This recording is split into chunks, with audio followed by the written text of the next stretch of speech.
I'm Neil, and I've been a motorcyclist for almost 35 years.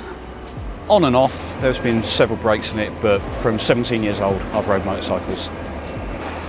I first started using Yuasa batteries probably a good 10 years in, after putting up with lesser brands.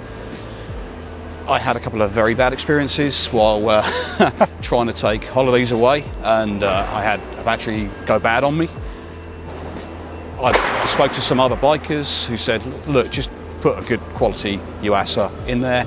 And from that day, I've just bought Yuasa, and they've just always worked. So I continue to use Yuasa, mainly because there is a difference. They are higher quality. When I crank the engine using the Yuasa, it starts every time, and there's just a more... I think there was an advertising campaign years ago with the car door closing by a popular German brand, and that noise was just always reassuring. When I start with a Yuasa battery, that's exactly the same. It's always reassuring. It just starts every time. No matter what accessories are connected, it starts. In June, I'm going to embark on a trip, 8,000 miles over 20 days, to the furthest northern tip of mainland Europe, to the furthest southern tip of mainland Europe, and then back home. Given my experience with Yuasa as a brand, the trip that I'm now endeavouring to complete, there's just no way I'd use any other brand at all. It's going to be 8,000 miles, long days. Some of it is quite remote. There's going to be times where I don't want to have the added anxiety of, will the bike start? Will the bike start? There's going to be low temperatures. There's going to be all sorts of extremes thrown at me, and Yuasa's the only brand I'd use for that.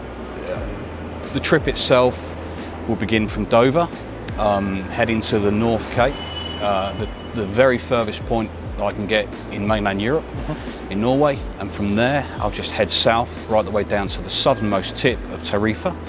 I'm doing this for Prostate Cancer UK to raise awareness and funds for the charity after losing a close friend last year.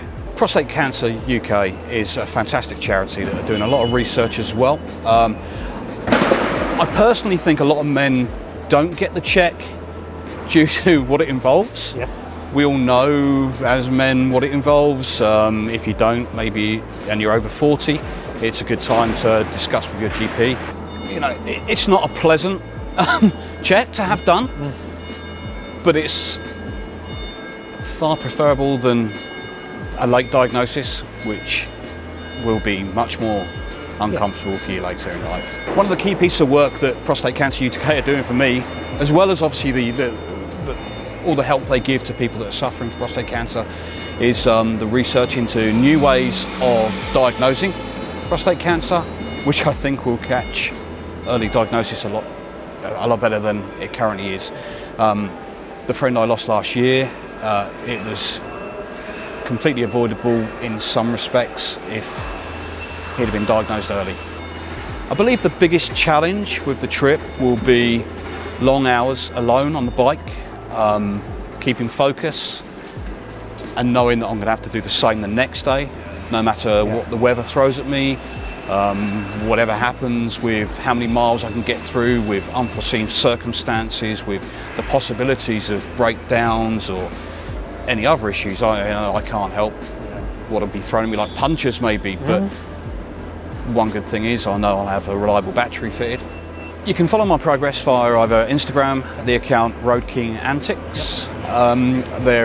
My Just Giving page will be updated with daily updates of where I am, and I believe Yuasa have kindly said they will also post my daily progress.